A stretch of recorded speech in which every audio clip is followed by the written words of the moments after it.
Jogo. Eu sou de uma época em que se atendia o telefone fixo. Aliás, eu sou de uma época em que as pessoas tinham telefone fixo. E a gente tinha que atender o telefone fixo sem saber quem estava do outro lado, porque o telefone não tinha identificador de chamadas. A não ser que você fosse um psicopata e tivesse Bina, que era um negócio que só os psicopatas tinham. Que era tecnologia avançadíssima que te permitia saber quem estava ligando, te dando poderes de vidência. Mas caso você fosse um reles mortal sem Bina, atender um telefone era um ato de coragem. Porque podia ser qualquer pessoa do outro lado. Podia ser aquela menina que você gostava, mas também sua tia que não parava de falar, ou então o SBT te dando uma televisão. E você só ganharia essa televisão se atendesse falando: "Alô, Cristina!" E se você falasse "Alô, Cristina" e fosse a menina que você gostava, era um pesadelo. Eu ia falar: "Quem é essa Cristina?" E se fosse a Cristina e você não tivesse falado "Alô, Cristina", perdia a televisão. E o pior, nunca era nenhuma das duas. Era sempre sua tia que não parava de falar. Tudo isso fazia com que o passatempo mais difundido entre as crianças como eu fosse o trote telefônico. O trote era tipo uma pegadinha auditiva, cujo principal objetivo era basicamente pegar velhinhos. O mais próximo que nós temos hoje do trote é o gemidão do WhatsApp, que não tem a mesma riqueza narrativa. O trote envolvia, por exemplo, ligar para alguém dizendo que é a Sheila.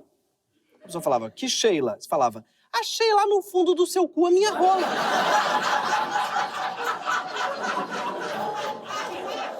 Peço perdão se alguém te passou esse trote, pode ter sido eu. Mas tinham trotes muito mais sofisticados. Algumas rádios tinham horas e horas de programação voltada ao trote. A Jovem Pan era uma rádio que vivia da ingenuidade dos velhinhos. E hoje é uma TV que vive da ingenuidade dos velhinhos. O meu subgênero preferido era o trote do clone, que era um negócio muito sofisticado, que tinha várias etapas. Numa primeira ligação, o ouvinte ele era gravado numa conversa banal. Numa segunda ligação, ele era confrontado com a própria voz na ligação anterior. E quase sempre se revoltava com essa pessoa sem perceber que estava brigando com um robô. Aqui é uma escola de música. Tá, mas por favor, com quem você deseja falar? Beth? Com a Beth. Como é que é seu nome? Meu nome é Beth. Ué, o meu também é Beth. Então, com quem que você quer falar? O meu também é Beth. Mas eu quero saber com quem você quer falar. Você é Beth, eu sou a Beth. Eu quero saber com quem você quer falar. Beth? É brincadeira isso? Alameda Iaiá. Você tá dando meu endereço. Aqui é Copaúva. Eu vou desligar, sabe por quê?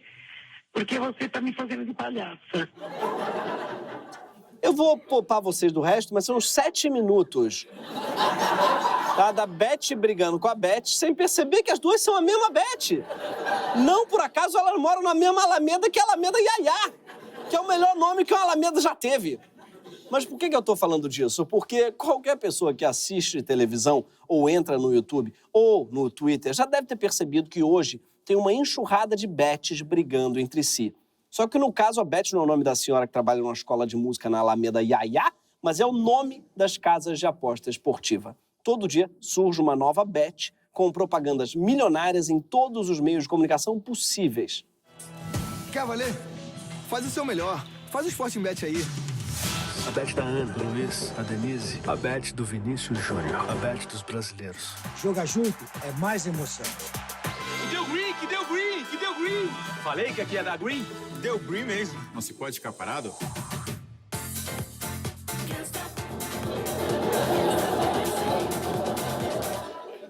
É impressionante a expressividade no rosto do jogador de futebol brasileiro. Ele dança, tá lá dançando empolgado no rosto, ele já morreu por dentro. Parece muito aquela dança que você faz com seu sogro numa festa bem desesperadora. Tá legal o casamento, né?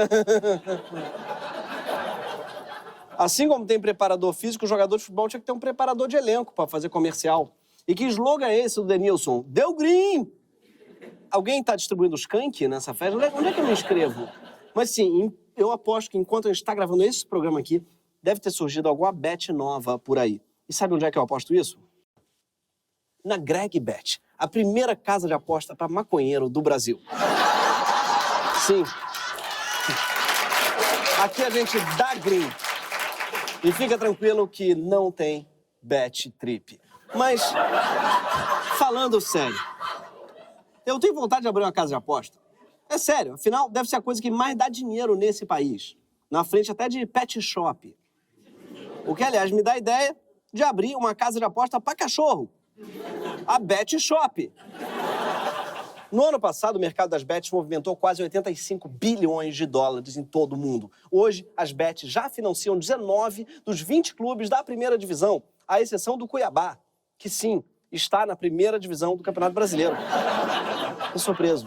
A tradicional Copa do Brasil hoje se chama Copa Betano do Brasil. Sim, as bets estão pro futebol brasileiro como o jogo do bicho tá pro Carnaval Carioca. Com a diferença que bicheiro nenhum tentou mudar o nome da Marquês de Sapucaí para Rua Castor de Andrade.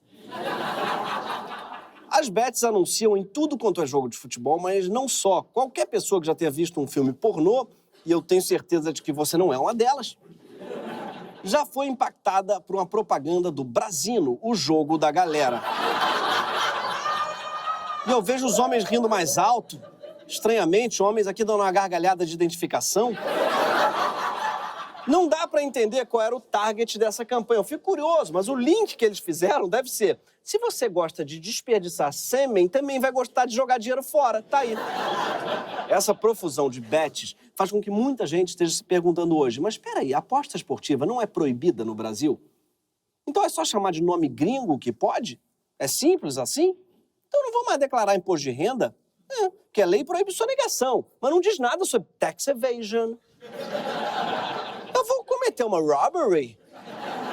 Então, de fato, os jogos de azar são proibidos no Brasil desde o governo Dutra, com apenas uma exceção, as loterias. E a loteria nada mais é do que um tipo de jogo de azar operado pelo Estado.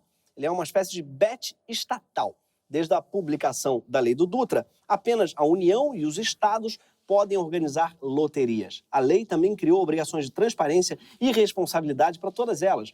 Os resultados têm que ser auditáveis e o lucro é destinado à saúde, educação, esportes, cultura e investimentos sociais. E o lucro é gigante. Na Mega Sena, por exemplo, só metade é usada para pagar o prêmio, todo o resto volta para o contribuinte. Só em 2022, as loterias repassaram mais de 10 bilhões para áreas como saúde, educação, esporte. Isso dá 27 milhões de reais por dia. Sim, todo dia a gente ganha uma Mega Sena, graças à Mega Sena. Acontece que muitos empresários não se conformam com esse monopólio estatal de um negócio tão absurdamente rentável. Sim, que a indústria do jogo de azar tem uma característica: ela dá muita grana. Afinal, ela não é uma indústria como as outras, porque jogo vicia. E não é que vicia um pouquinho, vicia muito. Os jogos ativam os mesmos caminhos no cérebro que álcool e drogas pesadas. E talvez você esteja pensando: quero. Sem ressaca ainda por cima? Cadê? Me dá esse jogo. Olha, não tem ressaca física, mas tem uma ressaca financeira braba. Quando você bebe, você perde a linha. Quando você joga, você perde a casa. É tipo fumar um crack sem aquela parte gostosa. Oi? Eu falei isso alto? Quer dizer, aquela parte que dizem que é gostosa e tal. Várias vezes houve lobby forte em Brasília para legalizar o jogo, com o argumento de que geraria empregos e riqueza para o país. Em alguns momentos, o lobby conseguiu abrir uma brecha na lei e ganhar muito dinheiro com jogos de azar. Por exemplo, o Brasil teve um curto período em que os bingos foram liberados, de 93 a 2004, com a desculpa de ajudar os clubes de bairro a bancar eventos esportivos. Não deu muito certo e uma máfia acabou dominando o setor. E Lula voltou a proibir os bingos em 2004. Foi assim que muitos idosos perderam sua principal distração e foram obrigados a adotar outras formas de diversão, como o fascismo. Claro que nada disso significa que não haja cassinos no país. Mas são clandestinos.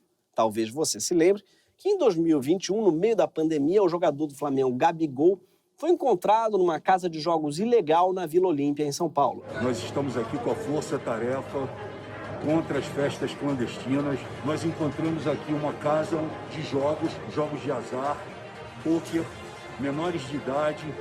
E, para nossa surpresa, nós encontramos aqui dentro o MC Gui e também o jogador do Flamengo, o Gabigol. Você vai participar do jogo hoje? Não, mano.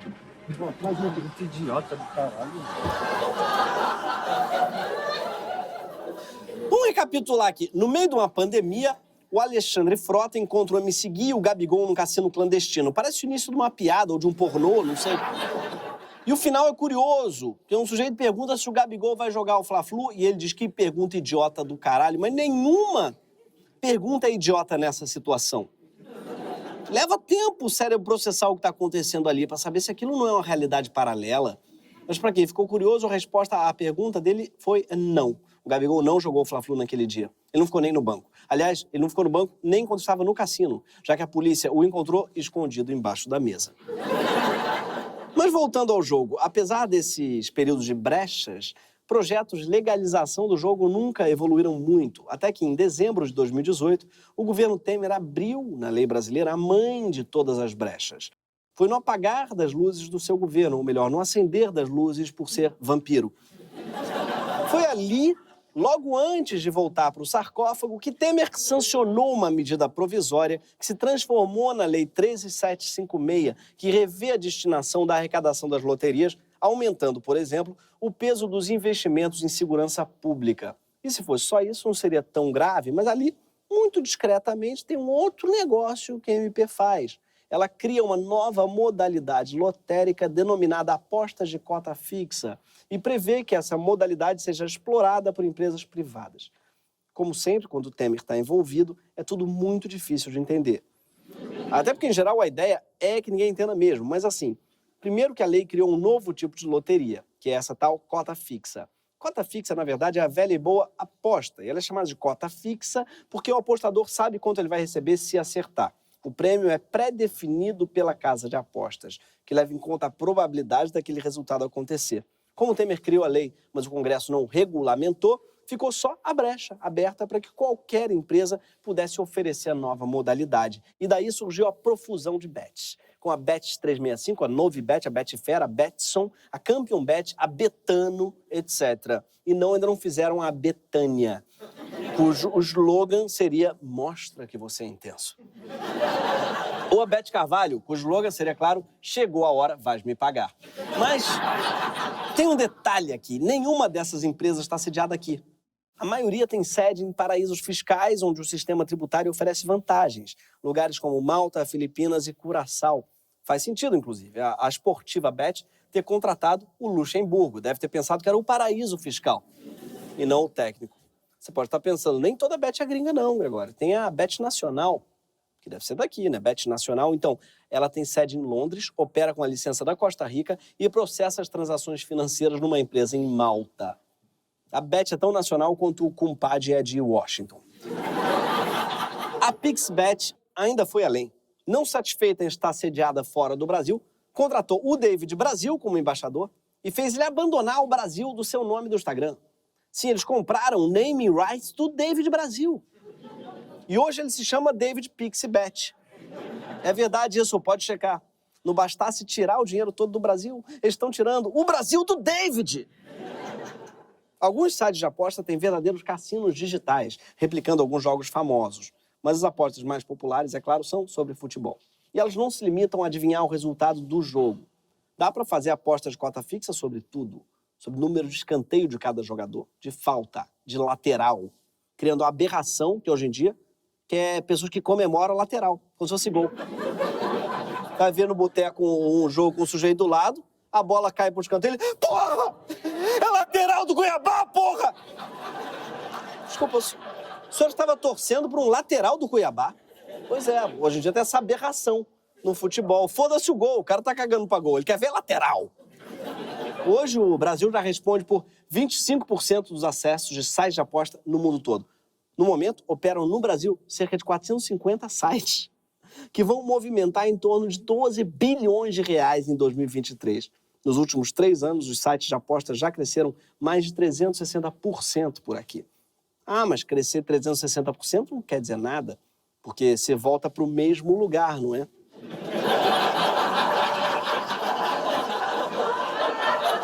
Não. Isso é grau, 360% é bastante coisa. Mas, para surpresa de 0 pessoas, esse setor completamente desregulamentado, calcado numa parada que vicia igual droga, está dando merda. Jura? Que esquisito. Tá dando merda, Greg? É, parece que sim, curioso. As bets, sobretudo as bets esportivas, já se mostram mais viciantes que os jogos de azar tradicionais. Por quê? Porque, primeiro, os sites funcionam 24 horas por dia, em qualquer lugar. É como se o cassino, agora, morasse dentro do teu bolso. Além disso, as apostas ao vivo reduzem o tempo entre o risco e a recompensa e aumentam a velocidade e a frequência das apostas, o que também torna tudo muito mais perigoso. Muitos apostadores viciados tendem a achar que suas apostas em jogo esportivo são mais seguras. Por quê? Porque aí não é sorte, é meu conhecimento no futebol, entendeu? É minha habilidade, é meu know-how, entendeu? Eu sou bolista, sou jogador caro, eu sei do que eu tô falando. Isso dá ao brasileiro uma ilusão de controle, alimentando um potencial viciante. E a gente sabe que isso é especialmente perigoso no Brasil, porque todo brasileiro pensa que entende futebol. E futebol, gente, futebol é tipo uma tira da Laerte. Quem pensa que entendeu, não entendeu nada. Não é sobre entender. Entender é superestimado. Não sei se foi Clarice Lispector que falou isso. Ela acho que falou, mas eu não entendi. Os sites de bet sabem muito bem que quando alguém começa a fazer bet, é difícil de parar. Por isso, inclusive, vários deles dão bônus para quem está começando. Sim, eles são o contrário da Suzana Vieira. Eles têm muita paciência para quem está começando. E eles costumam dar o que eles chamam de bônus para apostador novato. Sabia que você tem direito a um bônus exclusivo de boas-vindas na Estrela Bet? Então, você faz o seu cadastro, você já ganha R$10 já de bônus. Sensacional, show de bola. Betson, se joga! Acesse o QR Code e garanta o seu bônus para os novos clientes. Abra sua conta na Betano e receba até R$500 em bônus. Betano, aposte no que você acredita. Aposte no que você acredita. Isso num país em que as pessoas acreditaram na grávida de Taubaté. No chupacu de Goianinha, no ET Bilu, no faraó das bitcoins. Além de dar bônus para quem começa, algumas bets também oferecem comissões para quem levar amigos para bet. Sim, é uma mistura de cassino com Herbalife. E as empresas não costumam exigir muito para que alguém se cadastre. Basta um e-mail válido e um CPF. Você não precisa nem de cartão, tá? A gente testou. Você pode fazer um Pix. Assim, e muito importante, tem que alegar ter completado 18 anos. Que é uma coisa que nenhuma criança jamais fez. Sim, o método deles é uma combinação de verificação do CPF com autodeclaração, confiando na sinceridade de um moleque de 16 e também na sua incapacidade de usar o CPF do pai.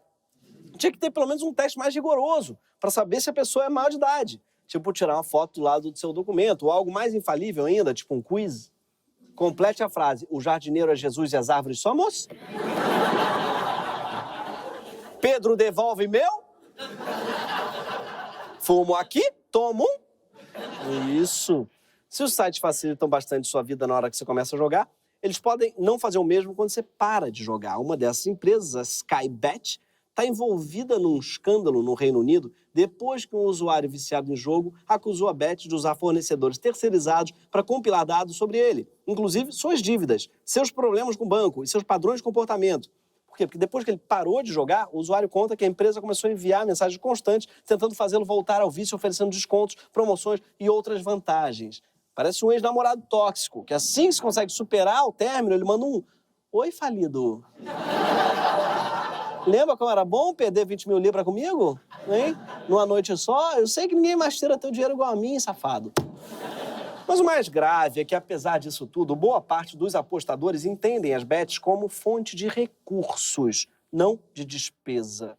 Hoje, 43% dos apostadores esportivos do Brasil acreditam na ilusão de que as apostas online são uma forma de complementar a renda, ou pior, são uma oportunidade de negócio. Do total de apostadores, 18% são considerados super heavy users, ou seja, jogadores muito pesados. Não, jogadores que usam muito, que usam 7 dias por semana. E 16% são os heavy users, que jogam de 4 a 6 vezes por semana. Isso tudo ficou bem mais grave durante a pandemia, quando 59% dos apostadores brasileiros contam ter começado a jogar. Sim, durante a pandemia, o pessoal ficava dizendo que vamos sair melhores dessa. A gente saiu mais sedentário, mais alcoólatra e apostando em cartão vermelho do Cuiabá. É isso que a gente virou. Hoje, é fácil encontrar pessoas vendendo cursos para aprender a apostar online, como se fosse uma questão de habilidade, de técnica. Sim, hoje existe a profissão de coach de bet. E alguns chegam a ter 500 mil seguidores no YouTube, como o Cris, ou mais de 2 milhões de seguidores no Instagram, como o Lucas, que chama esse mercado de apostas de investimentos esportivos. E hoje, nesse vídeo aqui, eu vim trazer para vocês uma das estratégias que eu posso dizer que ela é infalível, que você nunca vai perder dinheiro. É você entender que você está inserido no mercado de renda variável. Renda variável varia. E você precisa determinar qual gestão que você vai seguir. Se é uma gestão conservadora, se é uma gestão moderada ou se é uma gestão agressiva, uma gestão mais arrojada. Então as apostas esportivas, elas rendem igual ou mais do que as ações. As apostas esportivas, elas são um investimento desde que você saiba controlar os seus hábitos, desde que você seja profissional o suficiente. No vídeo de hoje, eu vou revelar para vocês qual é a melhor forma de explorar o mercado de escanteios. Vou mostrar como eu analiso ele antes e durante a partida. E também vou mostrar porque você vive perdendo dinheiro nesse mercado. Sabe por que você vive perdendo dinheiro nesse mercado? Porque não é um mercado. É só escanteio mesmo. É uma fatalidade, é um espirro, é um tropeço. Não tem mercado do tropeço, não existe. E mesmo que o escanteio tivesse um mercado, você não ia ganhar dinheiro com ele. Sabe por quê? Porque teria a mão invisível do mercado de escanteio. Então, se você acredita que tem um mercado de escanteio, quem está no escanteio é você. Mas falando sério, você vê que é uma galera que usa uma linguagem do mercado financeiro para falar de aposta. O que até pode fazer sentido, porque o mercado financeiro tem um pouco de cassino mesmo, mas é um cassino com alguma regulação. Ao contrário das bets, que não tem regulação nenhuma. E mais importante, quando você compra ações de uma empresa, você ganha dinheiro se a empresa também estiver ganhando dinheiro ou tiver boa chance de ganhar dinheiro no futuro. Quando você aposta num site, você ganha dinheiro se a empresa perder. Você está apostando contra a bet, não contra os outros apostadores. Por quê? Porque são as bets que determinam quanto elas vão te pagar por cada aposta. E o prêmio, muitas vezes, vai variando ao vivo enquanto o jogo se desenrola. Então, basicamente, o que os coaches de bet tentam ensinar é como apostar melhor que as empresas de aposta, como ganhar dinheiro em cima delas. Só que o ditado, gente, o ditado não é que a banca vence às vezes.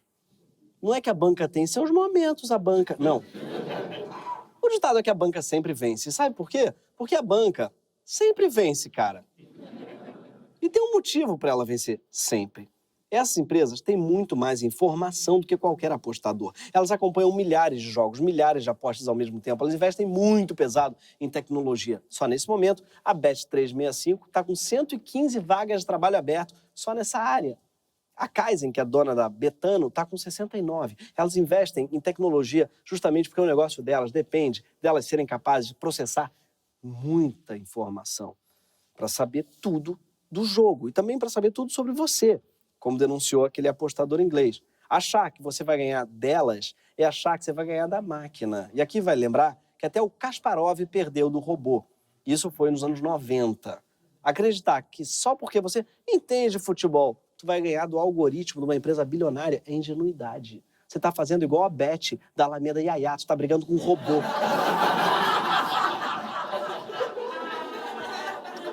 A verdade é que você pode até fazer algumas apostas bem-sucedidas, mas no longo prazo, você não vai apostar nunca melhor do que o algoritmo.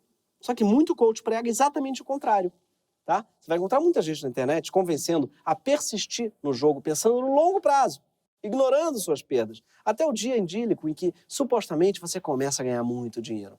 Ou melhor, como diz o Cris, mundo bet. Se você pudesse deixar uma mensagem, um recado para quem está iniciando agora no mundo das apostas esportivas, qual conselho você daria? O conselho que eu dou é que não é fácil. Nada na vida é fácil. Então você tem que dar o seu melhor, né? A gente tem um resultado baseado no nosso esforço. Então se você der tudo que tem, com certeza o seu resultado vai ser positivo. Só é perdedor aquele que desistiu. Não dê tudo o que tem, pelo amor de Deus. E o mais importante, desiste. Desiste enquanto é tempo. Inclusive, nem chama desistir quando se trata de um vício, chama se livrar. Você não fala pra alguém, pô, cara, desistiu do cigarro? Depois de tanto tempo investindo aí no mercado do câncer? Tu vai peidar? Vai peidar pro Ministério da Saúde? É só advertir que tu peida. Mas sejamos justos, gente. Dá sim pra ganhar muito dinheiro com bet. Tem gente, hoje, no Brasil, que ganha muito dinheiro. Que é gente que vende curso sobre como ganhar dinheiro com bet. O Lucas Tilt cobra R$1.000 pelo plano semestral do curso dele. O curso do Cris, por exemplo, cobra R$100 por mês só para você entrar em 10 grupos exclusivos do Telegram organizados por ele. Sim, tu paga 100 prata por mês para entrar em grupo. Como se não tivesse grupo de WhatsApp o bastante na tua vida, fudendo tua paciência. Mas as maiores ganhadoras, claro, são as próprias bets. Olha o caso da Bet365. A criadora do site, Denise Coates, se tornou a mulher mais rica do Reino Unido, recebendo só de salário, entre março de 2021 e março de 2022, 213 milhões de libras. Sim, o equivalente a quase R$1,5 bilhão de reais. O dinheiro fica na Inglaterra, mas boa parte dele sai daqui do Brasil. Estranho, né? A Inglaterra levando o nosso dinheiro. Então é um fato inédito na nossa história. Curioso isso. O mercado é tão lucrativo que está cheio de gente abrindo sua própria bet usando sistemas pré-programados. É o caso do Ronaldinho Gaúcho, que sim, abriu a Bruxo 10 Bet. Agora ele está no ramo da roleta aleatória. Mas não são só os coaches de bet que vendem as apostas como fonte de renda. Algumas propagandas de bet também estimulam essa visão da indústria como um lugar para garantir o seu futuro. Serginho, BetPix dá futuro. O que não dá futuro é você ficar esperando cair do céu, meu iê. BetPix, iê. Ha! Corre pra BetPix, faz iê na BetPix, faz gugu na BetPix. Acertou? É BetPix. BetPix, BetPix, iê.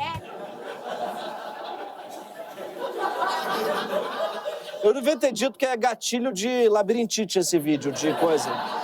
Ele é uma espécie de Pokémon, né? Ele só fala 3 coisas. Pra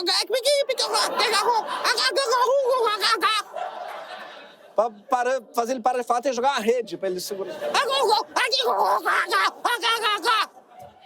Caralho, que negócio aflitivo do caralho, porra. Mas é muito curioso ver esse cara falando do que vai te dar um futuro. A última pessoa que eu pediria conselho sobre o futuro, sobre qualquer coisa na vida, seria o Sérgio Malandro. A resposta sempre vai ser... Caralho, cresce, irmão. 80 anos na cara, porra. Mas não é só o Serginho, não. Na Holanda e nos Estados Unidos, é proibido que celebridades façam publicidade dessas empresas, já que as bets já fizeram propaganda de todo mundo. Felipe Neto, Marina Rui Barbosa, Débora Seco, Galvão Bueno e um canal chamado Portas do Fundo? Portas do Fundo. Não conheço. É tipo uma parafernália? Não sei o que é. Mas, e aí, o que fazer? Será que a gente deveria simplesmente proibir as bets? Talvez. Por quê? Porque jogos de azar são tão viciantes, tão problemáticos, que faz sim sentido eles serem controlados pelo Estado. O que ainda dá um dinheiro para o governo lidar, entre outras coisas, com o dano que o jogo causa. Mas enquanto isso não acontece, a gente precisa, no mínimo, regular esse mercado. Não o mercado de escanteios, mas o mercado de bets.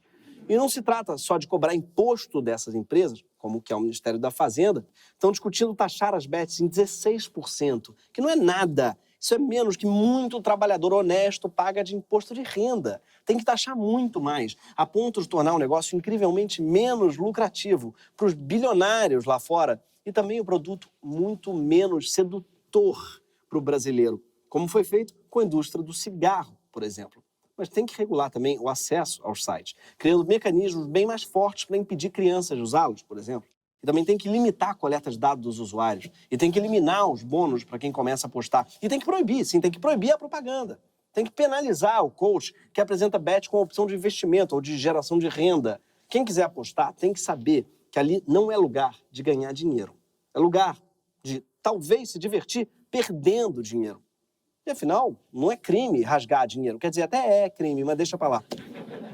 No fundo, o que a epidemia de bets mostra é algo que a gente já sabe, que existe uma enorme sede por ascensão social entre os jovens brasileiros que estão se deparando com um mercado de trabalho que já não entrega isso há muito tempo. Então, o que as bets exploram é a ideia de que, pelo esforço, estudando muito, pagando um coach de bet, se aplicando, dando tudo o que você tem, você pode realizar os seus sonhos. Isso num país onde o esforço nunca foi fator que determinasse seu lugar na hierarquia social. Enquanto isso, algumas empresas que aproveitaram a brecha na lei ganham dinheiro de verdade, às custas do vício e das perdas de milhares de pessoas e com a conivência ou a participação ativa de quase todos os nossos clubes, nossos jogadores, nossos artistas, das redes de televisão e das federações que estão chafurdando nos bilhões das bets. Esse foi o Greg News. E aí hoje eu vou te dar uma dica infalível de como ganhar dinheiro com bet. A maneira mais rápida é tu cobrar pra dar dica de como ganhar dinheiro com bet. E fazer vídeo berrando, chamando bet de trade esportivo. E usar termo como gestão de banca, perfil arrojado, mercado de escanteio, mercado de lateral, mercado do caralho. Aí do teu lado tu bota o quê? Bota umas réplicas de troféu de porra nenhuma, isso aqui é só umas réplicas pra parecer que tu ganhou alguma coisa na vida. Mas não, tu compra no Mercado Livre umas porra aqui de troféu que não é nem nada. Você já quebrou essa porra aqui, ó. Aí atrás tu bota umas camisas assinadas pra parecer que tu tem umas informações só tuas aí do bruxo. Mete o laptop na frente, tá desligado, não tem nem nada aqui. O pessoal parecer que tu mexe com Excel. E aí tu põe os livros também do lado, tu nunca leu, compra os livros a metro. Ou então tu faz igual o bruxo, tu abre tua própria bet. Tu bota o algoritmo pra cotar, que ele vai cotar melhor qualquer apostador em casa. Quer dizer, melhor qualquer investidor, né? Tadinho. Daí, tu dá bônus pros caras que quiserem trazer mais clientes, como se fosse um esquema de pirâmide. Quer dizer, como se fosse, tá? Como se fosse. Trabalho análogo a esquema de pirâmide. Aí tu bota bet no nome, tu bota o trocadilho com bet, bet balanço, bet a feia, foda-se. Bet que bet. Aí tu bota o endereço da empresa lá na Alameda Iaiá da Casa do Caralho de Coração. E o que importa é que você nunca, irmão, nunca, hipótese alguma, tu aposte dinheiro em algo que não seja a estupidez das pessoas. Esse foi o Bet News.